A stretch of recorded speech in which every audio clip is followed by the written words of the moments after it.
mean when you crave something sweet after you're done eating, it's constant.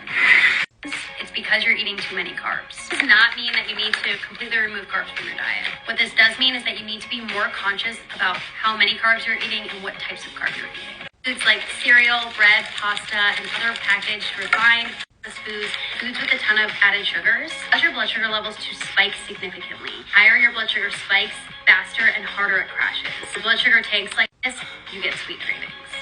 I do agree with the fact that things that can stop your blood sugar from raising very high after a meal, such as protein, healthy dietary fats, and fiber, are all great inclusions to the diet. However, a lot of people are mischaracterizing what actually happens when we have a large increase in blood glucose due to eating a meal that is high on the glycemic index.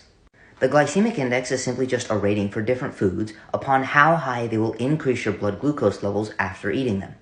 Low glycemic carbohydrates are things like fruits and vegetables, and high glycemic carbohydrates are pretty much just breads and starches.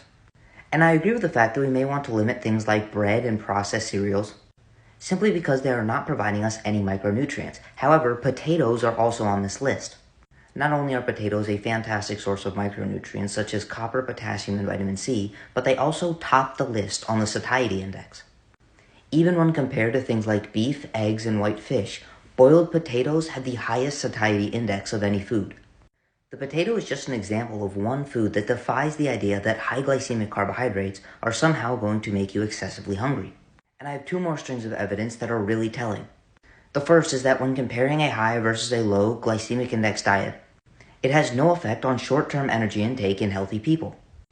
And I know what a lot of you are saying, this is in healthy people, how does this apply to someone who may be obese or overweight? I absolutely love the title of this study, so that's what I screenshotted. However, there is no effects of a diet with reduced glycemic index on satiety, energy intake, and body weight in overweight and obese women. Additionally, low versus high glycemic dietary carbohydrates have no impact on blood lipids, insulin sensitivity, blood pressure, or cardiovascular disease risk. The other thing I'll mention is that high glycemic carbohydrates will have a higher release of insulin. And one thing that happens when we have an increase in circulating insulin is an increase in a hormone called leptin. And as many of you may know, leptin will increase our metabolism and decrease our hunger. And this review does point out that low glycemic index foods may not increase satiety because they lack the insulin-mediated leptin stimulation. They also mention that insulin will suppress the hormone ghrelin. Ghrelin works in opposition of leptin and will begin to make us hungry. And the production of insulin after a high glycemic index meal will suppress ghrelin. And the final thing that I think is really important to look at is simply just comparing what happens between a high glycemic and a low glycemic diet. And I understand this chart looks a little bit complex, but it's very easy to understand. The bottom represents time. The bottom line represents time. And this line over here represents how high one's blood glucose levels are. And each of these lines are different glycemic index diets. Important for our discussion, the black line is the highest glycemic diet, and the blue line is the lowest glycemic diet. And now this individual says that after a meal, one's blood glucose levels will crash the higher the glycemic index of the meal.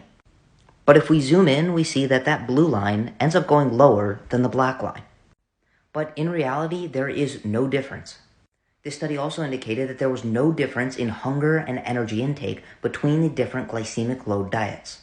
The reason I point this out is because I've had a lot of people who come to me asking about different ways they can stop their glucose levels from going up after a meal. Because in their mind, any increase in glucose is a bad thing. And the higher it goes, the worse it is for their health. But at the end of the day, given that your caloric intake and micronutrient intake are balanced, it's almost assured that there is no difference from a high glycemic meal versus a low glycemic meal on hunger, energy, and overall metabolic health. And drinking apple cider vinegar with your meal and taking expensive fiber supplements while neglecting your overall caloric intake is oftentimes why a lot of people do all the right things to decrease their blood glucose but are still unable to lose weight. And if you want to take control of your health and energy, send me a DM to sign up for coaching.